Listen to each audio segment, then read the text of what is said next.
지난해 10월 미국 오바마 대통령이 한미 FTA법에 서명을 하는 모습입니다. 이로부터 5달 반 만인 다음 달 15일 한미 FTA가 공식 발효하게 되는데요. 오바마 행정부는 미국의 수출이 110억 달러 늘어나고 일자리는 7만 개가 창출될 것이라며 기대감을 나타냈습니다.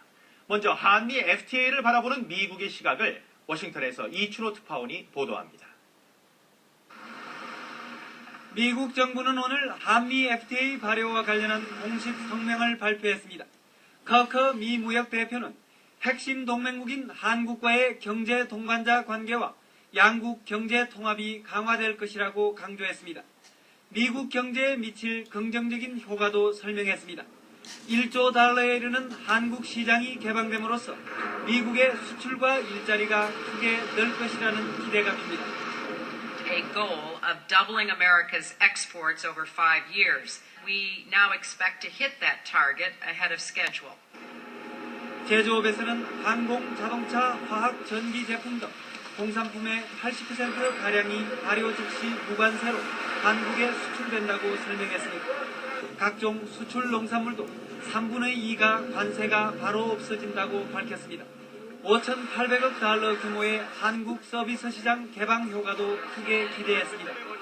미국 의회와 산업계도 한미 FTA가 이익을 가져올 것이라며 일제히 환영 성명을 발표했습니다.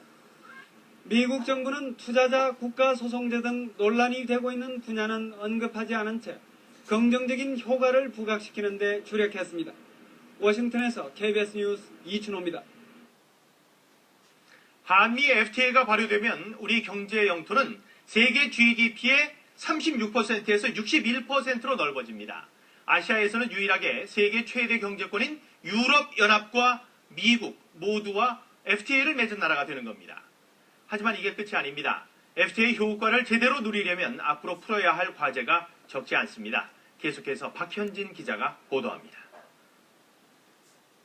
한미 FTA 발효 이후 정부가 당장 해결해야 할 문제는 투자자 국가소송제 ISD 재협상권. 발효 후 90일 안에 설치되는 서비스 투자 분과위원회에서 논의를 시작할 예정입니다. 관건은 협상 수위와 내용입니다. 야당 등 반대 측이 주장하는 ISD 폐기는 우리 정부도 곤란하다는 입장. 대신 소상공인 보호정책 등 특정 분야를 ISD 제소 대상에서 제외하는 식의 논의는 가능할 것으로 보입니다.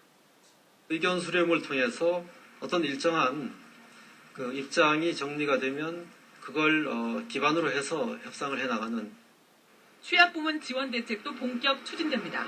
농가 피해 보전금 등 총 54조 원을 농업과 제약업 등에 지원한다는 계획입니다. 향후 우리나라 농업의 경쟁력 강화를 위해서 단순한 피해 보전에서 나아가 농가의 체질 개선 등과 같은 보다 근본적인 대책이 요구된다 할 수 있습니다. 기업들의 움직임도 빨라졌습니다. 제품이 관세 철폐 대상에 포함되는지, 혜택을 보려면 원산지 증명은 어떻게 해야 하는지 본격적인 준비에 들어갔습니다.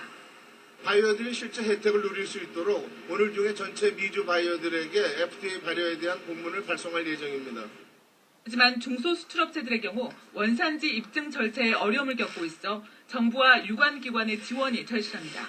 KBS 뉴스 박현순입니다.